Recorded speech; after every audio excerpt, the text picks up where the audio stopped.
Sometimes we forget why we're here. It's easy to fall off track. These help us remember. These battle scars don't look like they're fading, don't look like they're ever gone away. They ain't never gonna change. These battles. Growing up, I had a dream, something no one else could see. Tell me what it means when your faith is falling beneath your knees and you can't breathe. Everything you see reminds you of what you're not or something you won't be. You gotta take what you're given, that's how we live it. Don't be mad at the system, it's simply how we've existed. I hear a lot of people talking like they politicians and choose to be an accountant because it's safe in the business.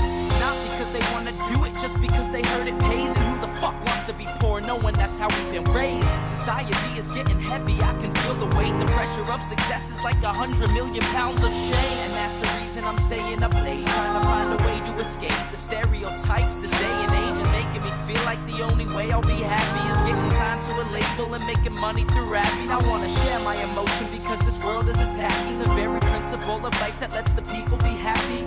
If you don't have a reason to breathe, why even live? These battle scars are impressions of everything that it is.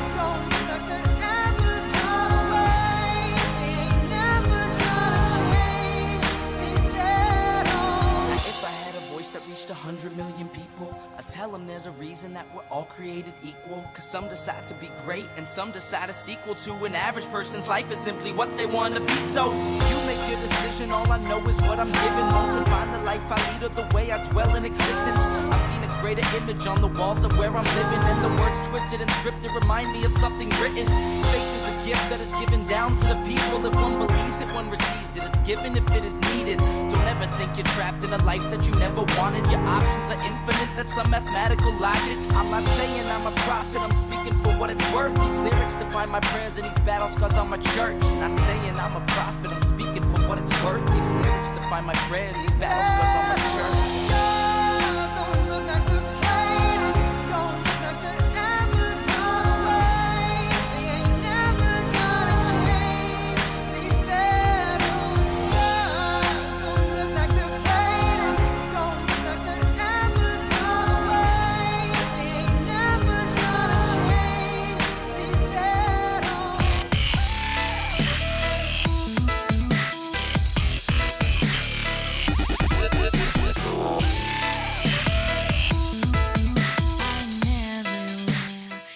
Well, hello everyone.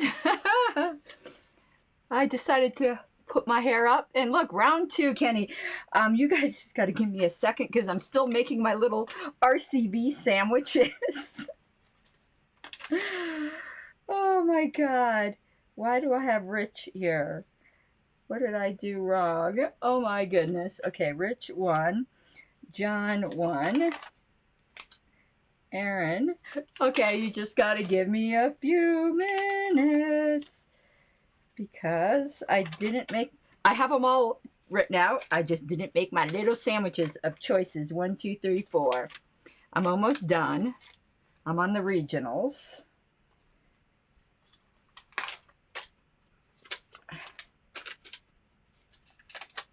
Okay. Now we got John.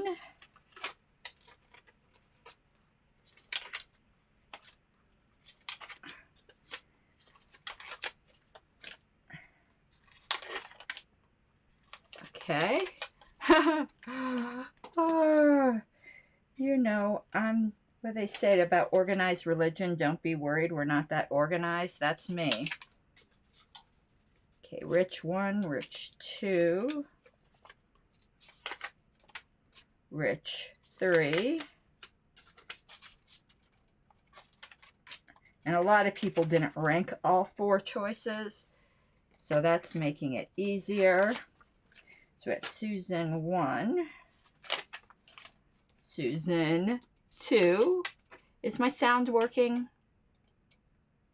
Y'all would let me know.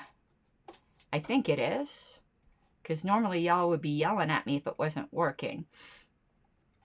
So I just need to pull up that sound levels window though. Susan 1, Susan, yep, it's working. Susan 1, Susan 2, Susan 3, Susan 4, okay. I think I'm on the last one. Joshua 1, Joshua 2, Joshua 3. Okay, got all my little sandwiches. Alrighty, to get started, I've got a bunch of stuff to cover. First things first, as I usually do. And where'd I put my beer? Okay, I see it. Let's close this widget for 1 second. Oh no, I want my logo. I don't want that. That's Diana from last time. Okay, what am I looking for? That's what I'm looking for. Oh my God. I hate rushing to get ready. This Red's Hard Apple is really good. If you support this kind of wacky work, and check out this new shirt I got. I say, you're so fake, Barbie's jealous. Booyah! So if you appreciate that kind of thing, patrons below. That's all I'm going to say about that. $20 and up patrons get to have me do a promo of their Liberty product or business of their choice. I still need to reach out to all my $20 and up patrons to let them know. And I wanted to show you some stuff. And at the very end, we're going to talk about webinar mode because I want to see if Diana's going to come. Don't let me forget. Please, please, please don't let me forget. And how do you like my little Statue of Liberty earrings? But, all right. I said in my, I don't like, this is like giving me like unicorn head. Okay, so 70s, isn't it? Or 80s. I said last time, there's nothing, yeah, living in a Barbie world. Life in plastic. It's fantastic. I'll drink to that. Okay, I said there's nothing I love more. Oh, God, I always forget in my promo stuff. As usual, super chats are always welcome. Okay, done with the financials. I said there's nothing I love more than street protest, right? So I'm like the queen of making signs, but I still got to come up with signs for that anti-Medicare for all thing. But here's my latest sign. What do you think? I love it. I love it. I love it a lot. So that's good for all, don't you think? At any occasion, taxes are revolting. Why aren't you? Love it. So that's going in my sign pile. Got all my trash Post-its there. And actually, National used to put that out. At first, I wasn't going to make the sign because I'm like, people are going to think I'm talking about violent revolt. Obviously, I'm not. I'm a pacifist. But I'm like, National used to put that sign out. Why am I a radical of all people getting cold feet? Even I sometimes, you feel the pull to moderate. It is so tempting. It really is. So while I do rag about the rhinos on the LNC, the radicals in name only, I have myself felt the urge or the temptation to conform. And to get to, you know, get along, to move along or whatever it is, you know. And it really has to be resisted, which is another reason why I'm pretty convinced that 3 terms in any one seat is enough. I almost would prefer not that nobody run for anything else for a while, like take a year off, but I'm not hardcore on that. But I do believe 3 terms in any one seat is enough. At least consecutively. So if I'm blessed enough to win secretary in 2022, that will be my last term. My last consecutive term as secretary. Might run for it again in the future, might run for something else, but that will be 3 terms as secretary. Let someone else do it for a while. Everyone kind of goes a little batty in their 3rd term.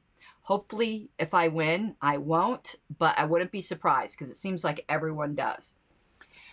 All right, and I got something from Abe Books, and I think this is from last show You guys, I invest a lot in the history myself. Okay?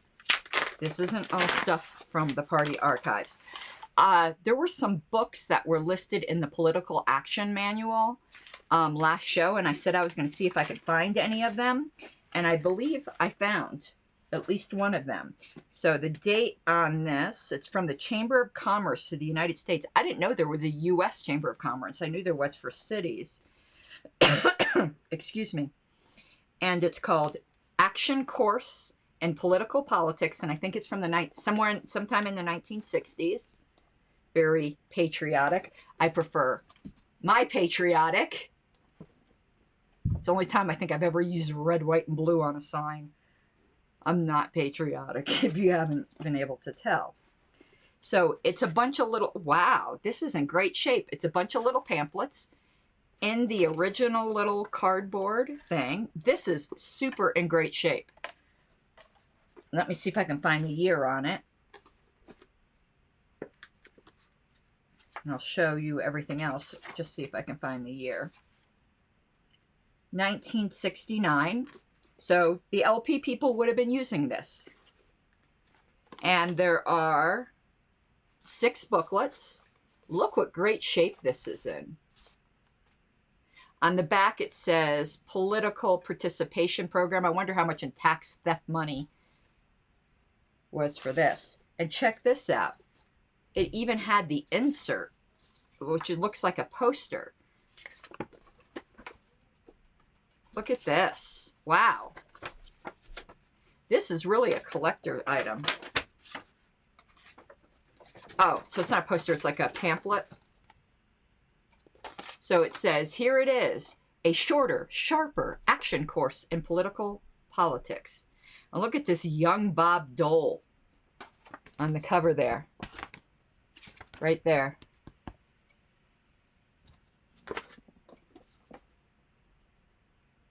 Public Affairs Department, Chamber of Commerce of the United States. Has the course objectives. And I'm seeing if there's any other people here we know. I mean, I know some of these politicians, but I don't know if you would, like Birch Bay, which we dealt with in a history podcast. But here's what the inside looks like.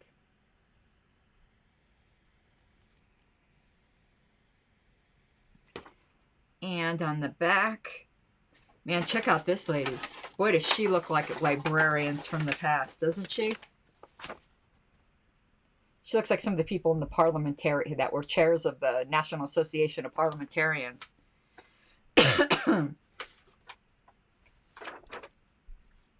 So there's a set of 6 booklets. It'd be a lot more interesting if it was sex. Case problems, assignment guides, and a discussion leader's manual. This is in super great shape. I think I only paid like $5 for it. And the books are You and the Political Organization, The Political Precinct, The Political Campaign, Political Clubs, The Political Leaders' Problems, and Political Meetings. We're going to go through these in the History Podcast because this is the atmosphere. This might actually end up being on my patron-only channel. We'll see. But this is the soil from which the LP sprang. All right, so I'm going to put that aside. Do I have anything else to show you guys? I don't think so. I think that's it. Need more to drink. Okay. Wanted to do another RCV demonstration because the last one, I have a feeling we were all way too much up in our feels because we really cared about the results, which was the chair election. So we did another RCV ballot at the same time, which was on our next meeting location. It was also meeting location and dates, but we're just going to deal with the meeting location because they were all for September 4th through 5th, except for if it was going to be in Denver, it would have been right after, excuse me, the 50th anniversary, which was the end of August. So dates were tied to specific locations. So we're just going to deal with the location. Man, I drank that beer too fast. Woof. That means I need more. So what we have here on the board, next meeting location, and I've got another camera to show more of the board as we're moving along. So one of the locations was Denver, Cincinnati, Louisville, and Alexandria. And Alexandria would have been where the LP headquarters is. All right? So, oh, you like Fina? Aren't those cool? No. You know I always have fabulous nails. Very fussy about my nails. Okay, so we're going to do now the RCV thing. I have all the little sandwiches made. I'll show you one of them. I'll show you mine because I ranked all 4. What I mean by sandwiches. So I've got my first choice pick here in blue. So it says Karen Ann 1 is Denver. And then underneath it, in case we have to peel it off, is Karen Ann 2, Kentucky. Karen Ann 3, Ohio. And Karen Ann 4, Virginia. So all of them, at least as much as everyone ranked, have been made into these little sandwiches. It's the easiest way to demonstrate a single winner RCV. Multi-winner RCV is way more difficult. And that's called single winner RCV is IRV, which is instant runoff voting. And multi-winner RCV is single transferable vote. A lot of people think that's a different kind of RCV. No, it's not. STV just means it's multi-winner. IRV means it's single winner. Now, there are different kinds of RCV, but IRV and STV are not the different kinds. They just indicate whether you're talking about a single winner or a multi-winner. So many people have that confused. So we're going to put up everybody's first choice votes. And I am going to flip to the other camera to do that. Okay, because you can see across a little bit. I know the lighting's not so great. It's a little webcam I have up there. But so my number 1, Denver. Whitney Bill Hughes, number 1 was Kentucky, Louisville. Ken, Louisville. There were 16 people on the LNC at the time, so 9 is required to win because the chair position was vacant when we started doing this. Tim, Ohio. Eric Radsip, Kentucky. I know you can't see it as well. We're going to go back to the main camera. I just wanted you to see him going all the way across. Nikayla, Kentucky. Jeff Hewitt abstained, so we're just going to stick him down here. He abstained from the whole vote. Dustin, Kentucky. John, Ohio. Rich Bowen, Alexandria. And you'll notice a lot of people favored their region, which is understandable, or at least close to their region. So Rich is region 8, which is the upper northeast, so he picked Virginia. Tim is Nevada. I'm in Colorado, but that isn't why I picked Denver, but it would make sense if it was, but it wasn't. So Susan went against her geography and picked Denver first because it would be cheaper for everyone. Joshua picked Ohio. I'm not sure where Joshua lives right now. Richard Longstreth, Kentucky. Kentucky was very popular because we've never been to Kentucky for an LNC meeting. Valerie Sarwark, Virginia. That's closest to her. Laura Ebke voted against her self-interest and put number 1 Denver because it was better for everyone else, but she wouldn't be able to make it, so that was a selfless first round on her part. And Chris Lucchini also picked Denver. Okay, so as you can see, Alexandria had the least votes. So let's go back to my main camera here. So what we're going to do is Alexandria is eliminated. Where's my marker?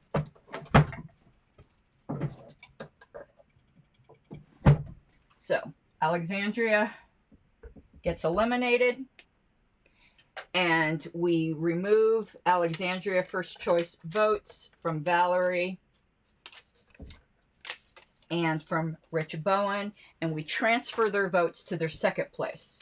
Valerie's second place was Ohio, and Rich's second place was Ohio. That gives Ohio 5 votes, Louisville 6 votes, Cincinnati 5 votes, Louisville 6 votes, and Denver 4 votes. So on the next round, Denver gets eliminated.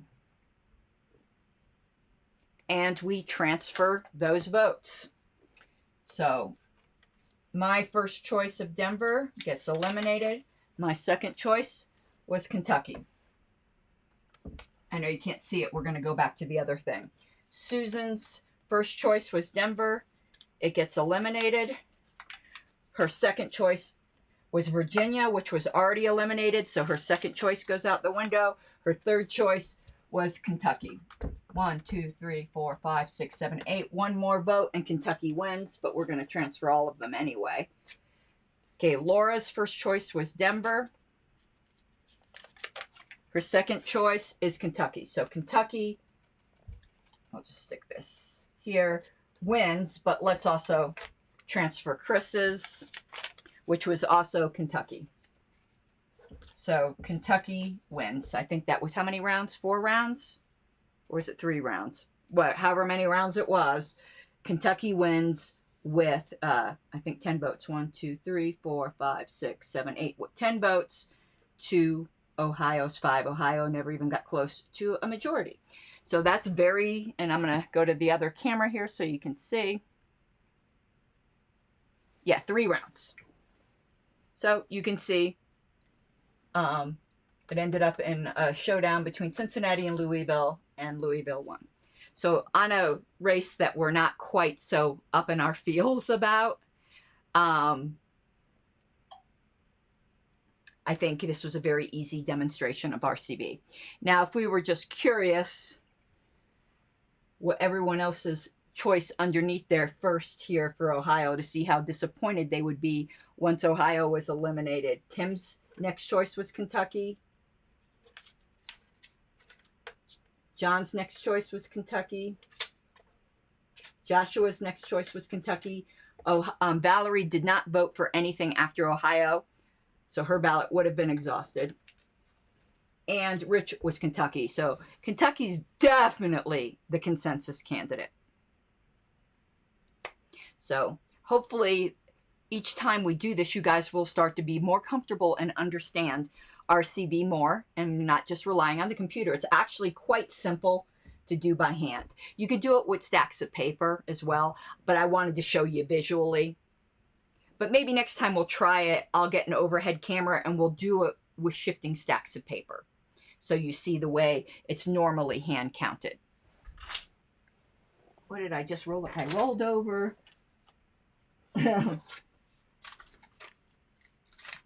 Some scraps. All right. Woo. Hello, Death. How are you today? Feeling deadly? Long time no see. All right, so that's it for the RCV. But I also promised Diana, who I don't see here, so she'll watch this later. Oh, and I wanted to tell you guys something about RCV. So before we get to webinar mode, I wanted to read something to you. So let me pull up my email. Just give me 1 second.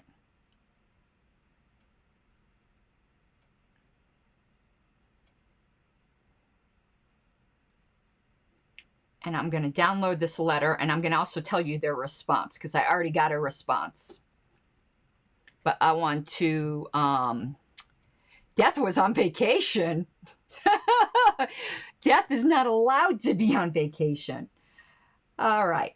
So I'm going to pull up this letter that we sent as LPCO to RCV Colorado. They actually responded very well. So we're going to tell you their response as well. But I'd like to open a new window here because I like showing things in frames. And I forgot I was going to show this to you guys, or I would have set this up ahead of time. So let's do this.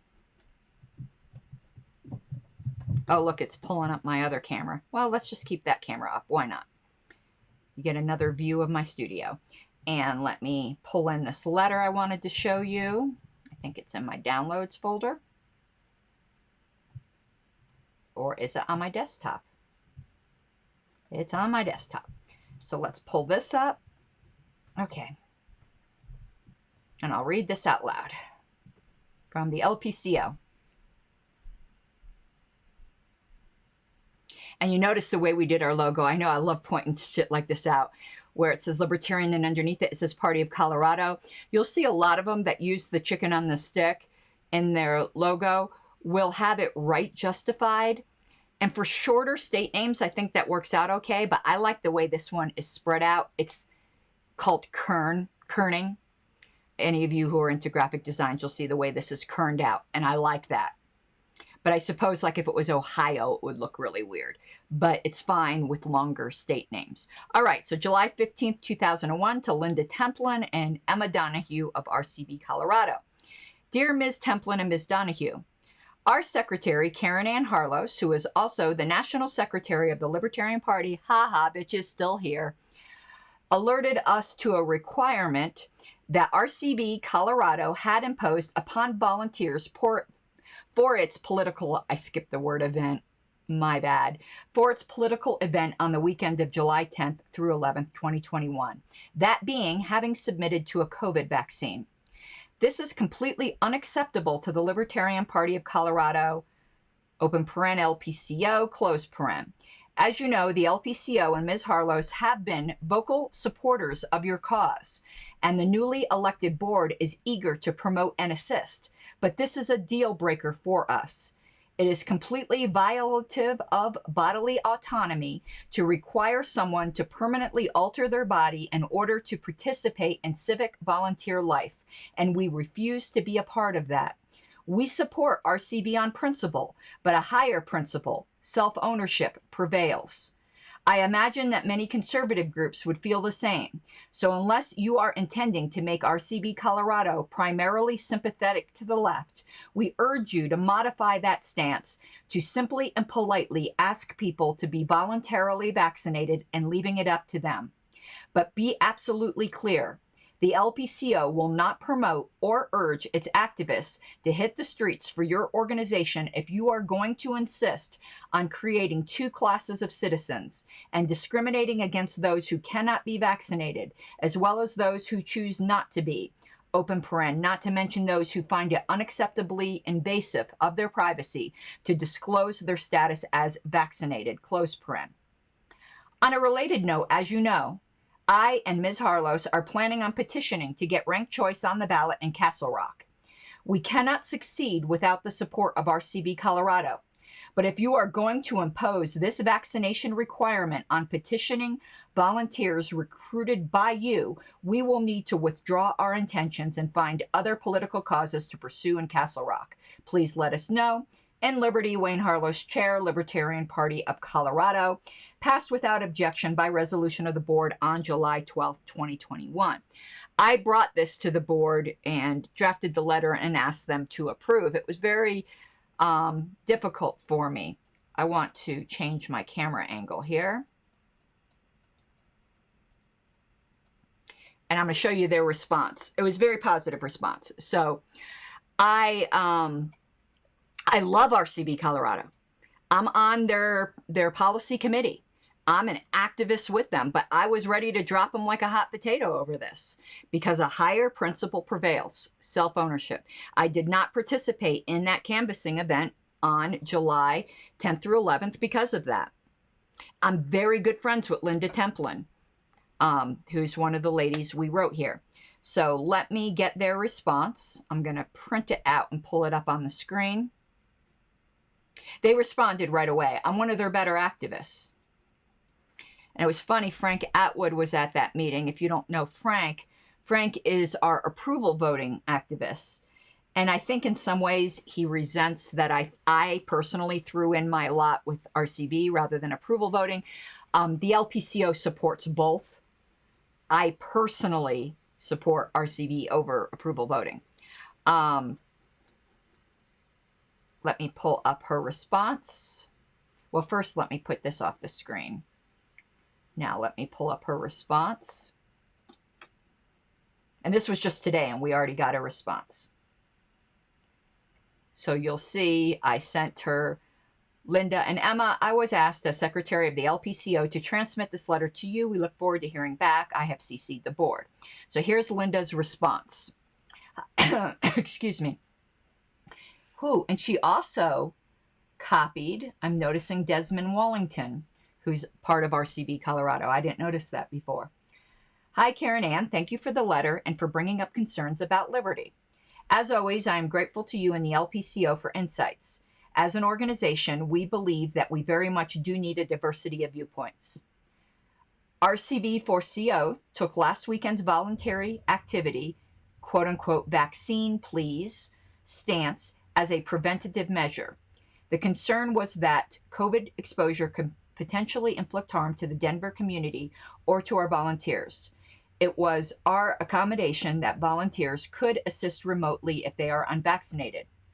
RCV4CO is amenable to community standards. We understand that DUGCO, El Paso, and other counties have very different community expectations of safety.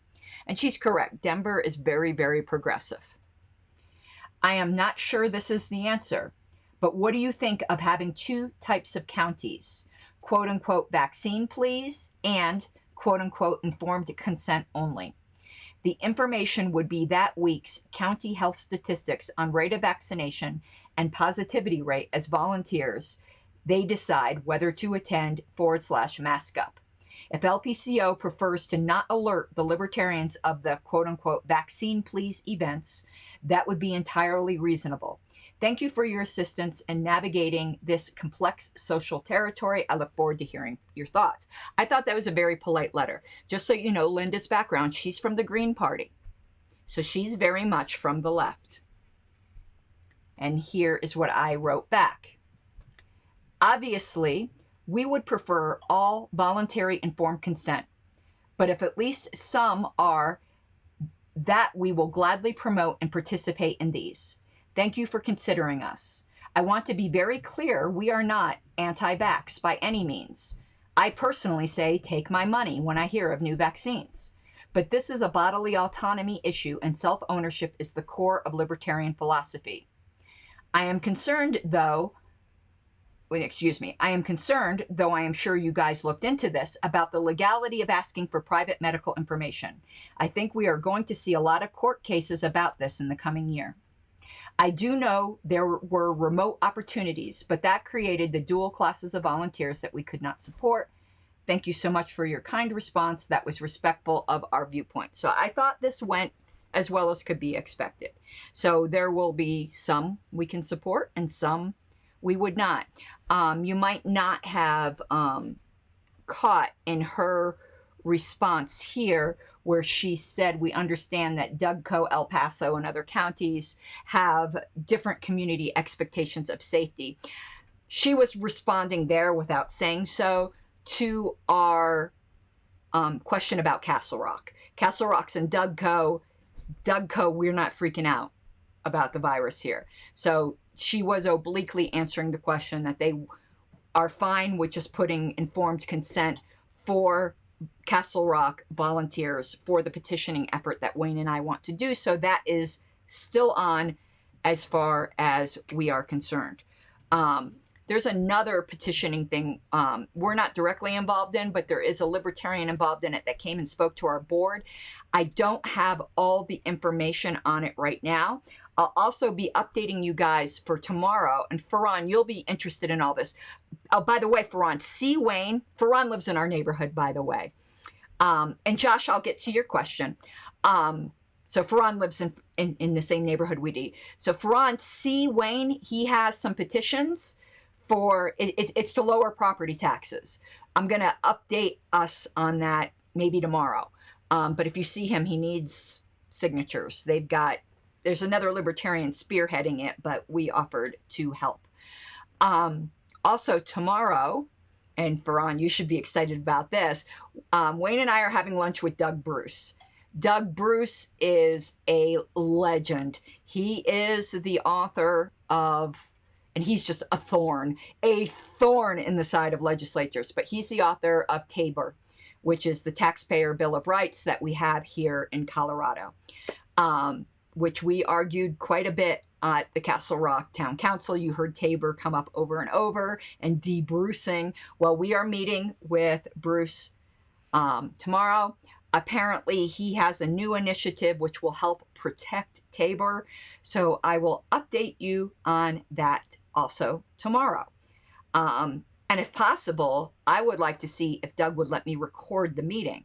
I'm trying to give you guys all over the country, even though what I'm doing here obviously is specific to Colorado, but I'm trying to give you guys practical activism training or hints or just, you know, a bird's eye view, you know, because I remember what it was like to be new and not knowing like my ass from my elbow. Okay. And I don't want anyone to feel stupid like I felt stupid. I wish there was this kind of information. And along those lines, please go to Libertarian Party Official. I started a new series there called Unconventional.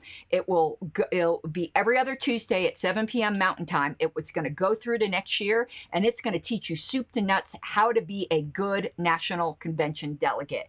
The first episode's already up. It's just very basic. It will get more and more complex as time goes on, and anyone can drop off at any time when they've learned all they want to. But each episode will build upon the other. And the last few episodes will be like really down and dirty to master the basics of Robert's Rules of Order. So next, done with this, let's go back to my main camera. I promised Diana, and I think I need another beer. Let me finish this, and I'm going to tell you to let me get up for 1 second just to go to my fridge over there to get another beer. So let me get another beer. Diana wants me to talk about webinar mode, and I'm going to get to Josh Thurn's question. So give me 1 second.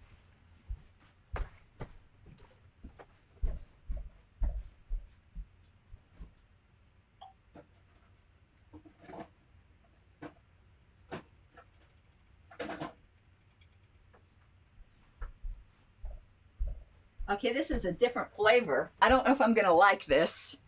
It's hard apple strawberry. For some reason, that combination does not sound good, but I've already had enough alcohol that it'll probably be good no matter what. And Farhan, I wanted to tell you in case you were curious, because you know where we live. I'm in the basement, if you're wondering where this studio is. We don't have a finished basement, but we do have a full basement under our house. I know a lot of them only have half. It's not finished at all, but this is just like a little corner. And this isn't actually cement. This is wallpaper that just looks like cement, but I did spray paint the Lady Liberties on it. All right. I just figured he'd be interested because he knows the houses in this neighborhood. All righty. So Josh Thurn says, when are you visiting New York City and running for chair? I am not running for chair. So I am not running for chair. I'll drink to that. Actually, let me put it to you this way, because I would have told you once I never would be secretary of a national political party. And if I had had a quiz 8 years ago, like 1 year before I became politically involved, if someone had said, oh, out of these 4 things, one of these is going to happen to you. And one of them said, you're going to be the national secretary. Well, there's a bunch of them, but like, let's say one of them said that, you know, national secretary of the 3rd largest political party. And like one of the other choices was like, give birth to a set of quintuplets, even though I'd already entered menopause. I would have picked the fucking quintuplets before I would have picked secretary of a political party. I never had been politically involved in my life. I didn't even vote. So right now I have no plans on ever running for chair, but God has a sense of humor, so I'm not going to tempt him. I don't rule it out for the future, but I have no plans to do so. I would be vice chair before I'd be chair anyway. I enjoy being secretary. I like being support. I very much enjoy being secretary, which is why I have the trifecta of secretary roles. I'm county secretary, state secretary, and national secretary. And I'm a paralegal by profession, which is clerical. It's secretarial in a way. It's like executive secretary. I mean, it's more professional, but you know what I mean. And don't diss legal secretaries. Holy shit. They're badasses. Okay, John, I hope I answered. Oh, I didn't answer your other part. When am I visiting New York? I've never, ever been to New York. Never. And I want to go so bad. Like all of New York. I want to go to the big city. Like I am dying to go to New York City. I love big cities. Not to live in permanently, but to visit. I would love to live in a big city for a year, though. I'd love to live in Denver for a year. But I want to visit New York City so bad. But I also want to visit upstate New York. I was born in Connecticut. So that area is kind of like in my blood. Like even when I was in New Hampshire, it like felt like home, you know? And Kenny says, Harlos for Vice Chair 2024. I have no idea. Wayne kind of wants me to be done with the LNC. He wants my time. But he won't get my time even when I'm done with the LNC, because once I'm done with the LNC, I'm going to be running some very serious campaigns for public office. Now, I'm running no matter what next year. And for Ron, it is next year for District 5 in Castle Rock. I'm running in Castle Rock next year. I want to find another libertarian for that ballot, though, because there's a reason for that. So for Ron, if you also want to run for District 5, we can campaign for each other. I'll tell you my strategy offline. I don't want to broadcast it to the world. But I'd love to get another libertarian on the District 5 ballot. But I want a libertarian in every district for the Castle Rock race. Now they're split every other year. But we need to do some recruiting for the other ones. I'll have to look up which other ones. I think the mayor gets elected next year too. But we'll talk offline. Now, Kenny, you'll laugh. And it could still happen because I don't think my political assassins are done with me yet. But if I was removed from secretary earlier this year, which I wasn't, still here, bitches, I wasn't going to rerun for secretary in Reno. I was going to run for vice chair. I'd be like, be careful what you wish for, bitches. You remove me from secretary, my ass will run for vice chair. Keep pushing me. I might run for chair just to spite you. But I'm still here, and I love being secretary, so I will rerun for secretary. I think Wayne wants me to run for at-large, though, because there's absolutely no job duties. But he knows me. I'll just volunteer for a bunch of shit, because I always do more than I'm supposed to. But if I had gotten removed, I was going to run for vice chair. But since I didn't, I'm running for secretary. And my heart, I have to tell you, my first LNC position was Region 1. And my heart is still in Region 1. They were my babies. And I really liked being a regional representative where you could really, I think you all know my heart is I love being an advocate for underdogs. Thus, me going to bat for New Hampshire. I love balancing out a power dynamic. And Region 1, I loved going to bat for my states. And I know Chuck Moulton meant this as an insult, and in a way it was kind of an insult. But I took it as a point of pride. Chuck Moulton said, oh, there she goes again when I was Region 1. Chuck goes, there she goes again, bringing home the pork for Region 1, because I was getting our candidates donations from the National Party. But no, it wasn't bringing home the pork. Region 1, here I am. I'm going to get all passionate about Region 1. I loved Region 1. I loved being Region 1 rep. So much work, though, because it's the largest region. I had 9 states. Now Region 1 is 11 states.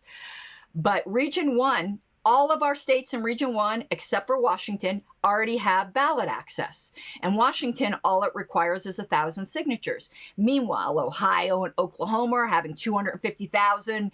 And, you know, just all this ungodly money that comes from all of the national members being spent for their ballot access. So I didn't think it at all unreasonable to ask for $5,000 here and there for a few good candidates in Region 1. And Chuck Moulton, you could call that bringing home the pork. I call it kicking ass for my region.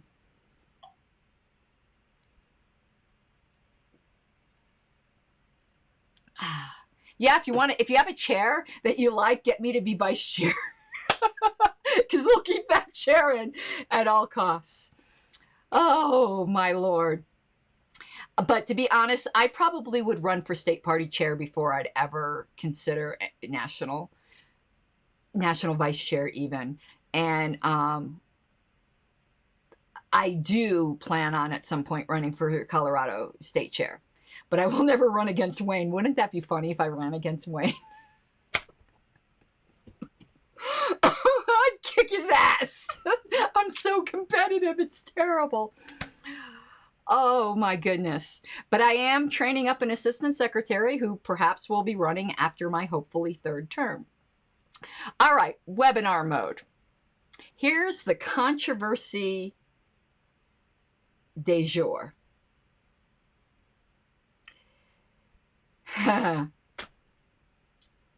Libertarians are rambunctious. And in our Zoom meetings, which are just run as meetings, you know, not webinars, we have people, last time, okay, listen, I love you fucking libertarians, but here's the big but. I had to spend all night one night after that chair election meeting editing that video because we had Mr. ISIS man who kept spamming dead bodies and ISIS terrorists. And then in the middle of the video, someone changed their feed where it was supposed to be their face to have like a gangbang video, okay? So that was, hope you all had a lot of fun. All that meant is I got a night of no sleep, having to edit out the pornography, and now you guys are probably going to lose having that free and open access because people did that. So I hope they're happy with themselves. And it was a really graphic pornography. And it was a really graphic ISIS video of dead bodies. It was really gross. So right now, the LNC has the votes to say we're going to have our meetings in webinar mode. From what I understand, webinar mode has improved since the last time I used it. Oh, also, we had people just breaking in and like yelling at us, like they'd unmute themselves. We had somebody who got on the mic and started screaming, "Fuck you, Karen Ann," and Joshua Smith is a scumbag. I mean, people have Tourette's or something. So the LNC has the votes to put into webinar mode, which will prevent people from unmuting themselves. And that's all I know for sure. And I think it also turns off their video. Yeah, Kenny, at least they said Ann. It means it's somebody who is very familiar with me. Because I can't tell you how many emails I get that just say Karen, and I'm like, you don't know me that well. And I just love, by love, I mean hate. It happens all the time, though. I'm first meeting somebody, I'm like, you know, the introductions. Hey, I'm Karen Ann. Hey, Karen. It's like, okay, I said the Ann for a reason.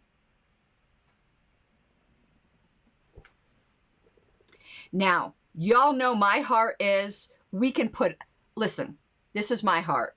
If I have to stay up all night and edit out porn, I'll do it.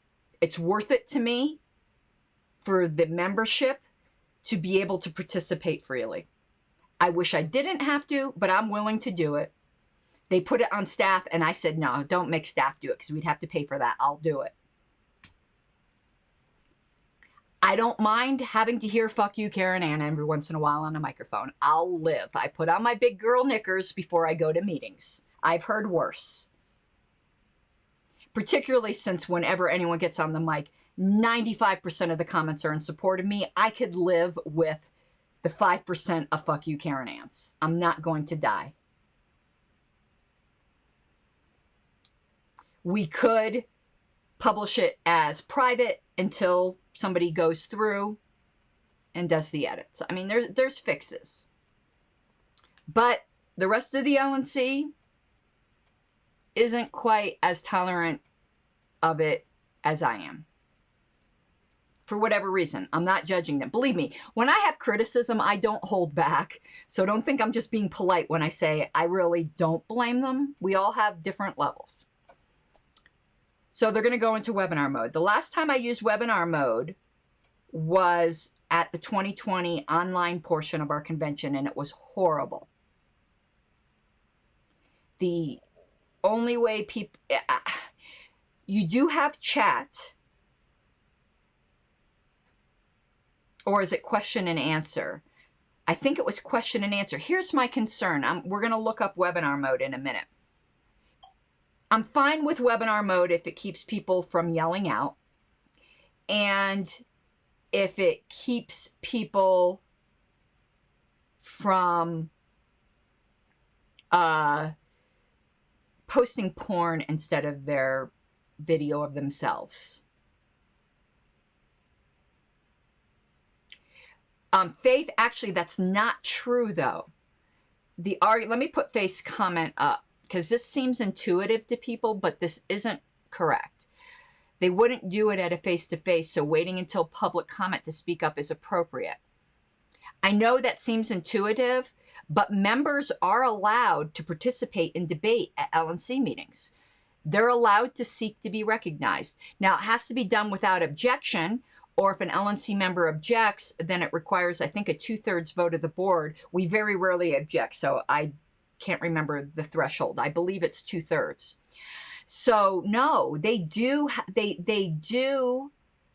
the opportunity to ask to speak at face-to-face. So this is my concern. I don't know if you can raise your hand in webinar mode. If you can raise your hand in webinar mode, that would then make it equivalent to an in-person meeting where a guest who wanted to speak and debate would have to stand up and raise their hand. They don't get to shout out and interrupt. And all of the LNC members would be made hosts, because LNC members can interrupt. No matter how much Mr. Longstreth might have shrieked at me that time I interrupted. You can interrupt. There's certain rules for it, but you can. We would have to have a dedicated volunteer to monitor the raised hands, because you can't count on the chair to see it, because there's too many people. But we do have some staff who have offered to volunteer, and my assistant secretary, who's going to be at all meetings, could volunteer.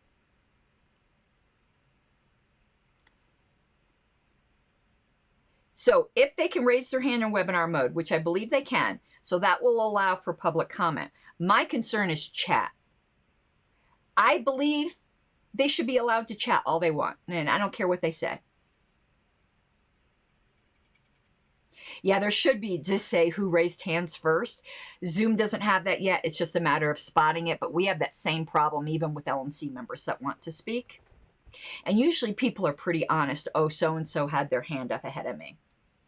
But I think chat is disabled in webinar mode, and that bothers me.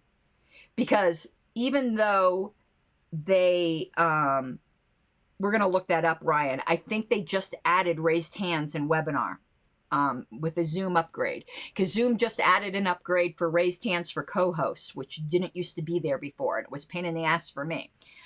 But no chat. Now, I know people say, well, you can't chitter-chatter amongst yourselves in a live meeting. Well, yeah, people do. They whisper to each other. They could pass notes even. So I don't want the chat to be muted, because I monitor the chat, and sometimes the chat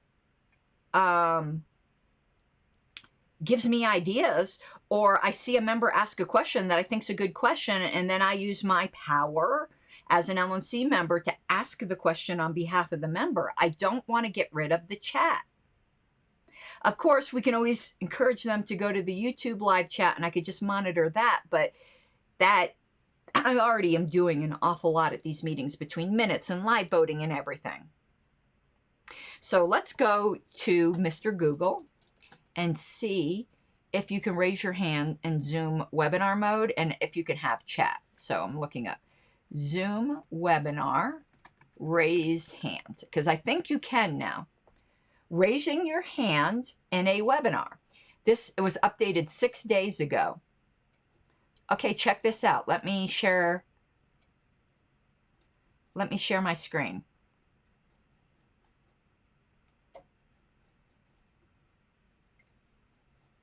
Okay, raising your hand in a webinar. The raised hand feature allows attendees, panelists, co-hosts, and the host to raise their hand.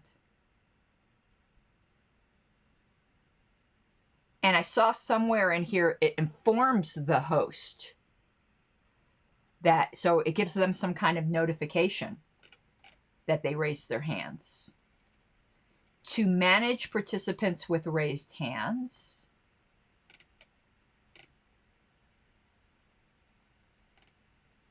so it says you can manage, so let's look at this. Manage participants.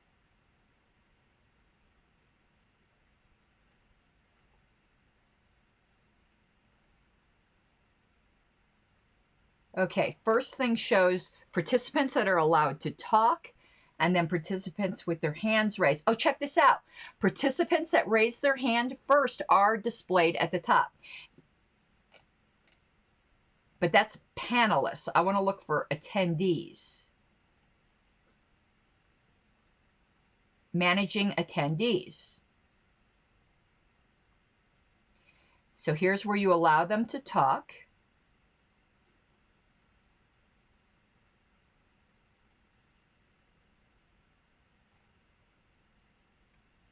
It doesn't say, though, it sorts them by who raised their hand first. We'll have to figure that out. But not that many raise their hand at a time. The past few meetings have been exceptions. And you can promote an attendee. I already knew that.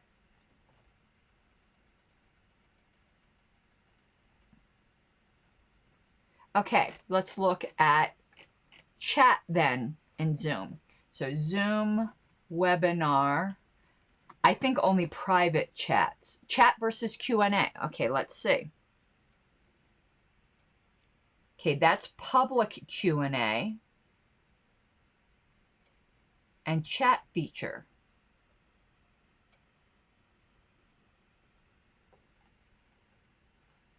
Meeting versus webinar.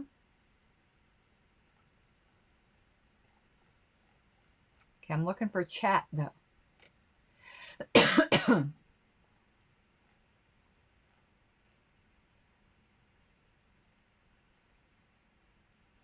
it looks like you can have chat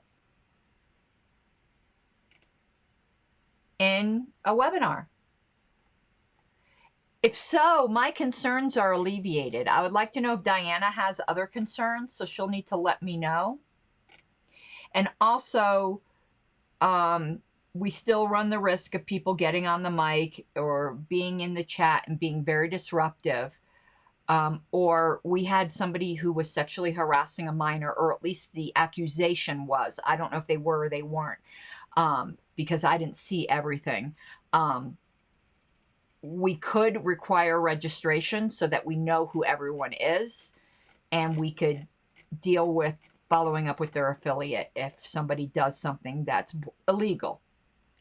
Let me go back here and go back to my camera. Okay, I want to look at the chat. Josh, we could have pre-registration, which I suggested. I don't really like screening people, but pre-registration lets us know who they are if they do something wrong. I don't like pre-crime and assuming people are going to be doing something wrong. And people they don't know their questions ahead of time. It's often based upon what is being discussed.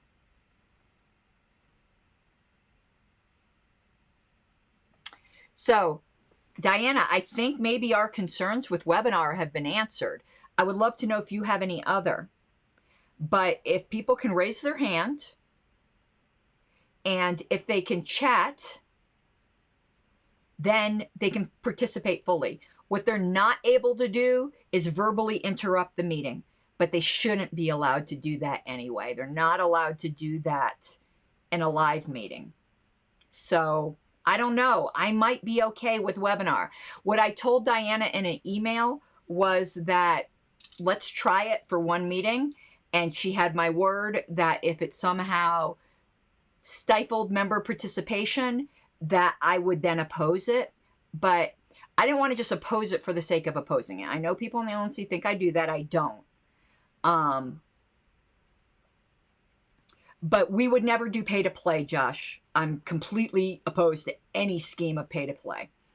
And the LP in general is will freak the hell out if any suggestion of pay to play comes.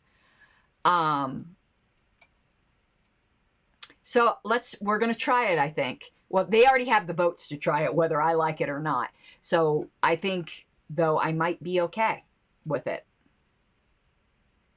All right, let's see if there's anything else to go over tonight. Otherwise, I think Wayne and I are going to watch another episode of The Handmaid's Tale. That's kind of our guilty pleasure. We're catching up. We're almost done with season 2. I know it's on season 3 now, but I'm so busy that we haven't had a chance to catch up. And yeah, Mike Heiss was somebody impersonating Michael Heiss. And anybody can speak at meetings during public comment.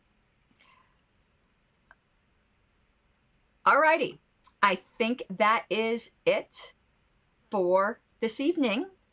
I thank you guys for being here. Tomorrow, I might have information on Doug Bruce and whatever he's got going on.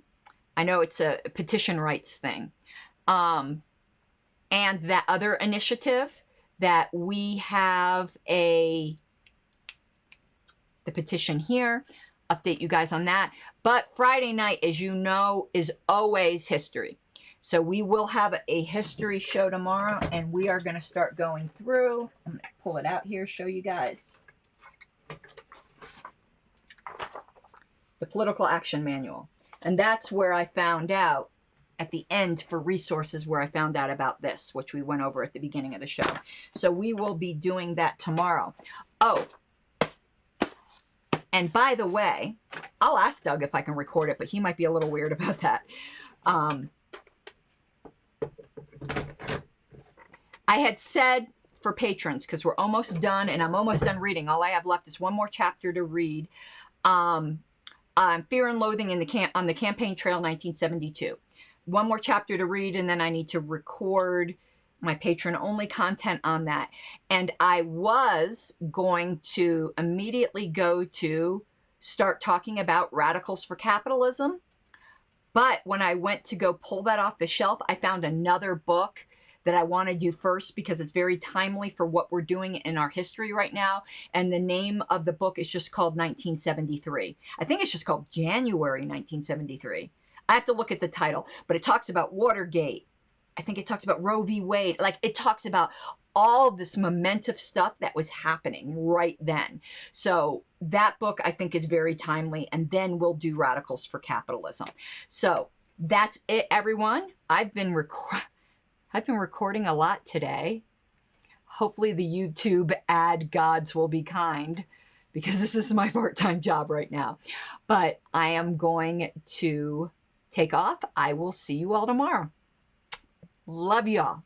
Bye-bye.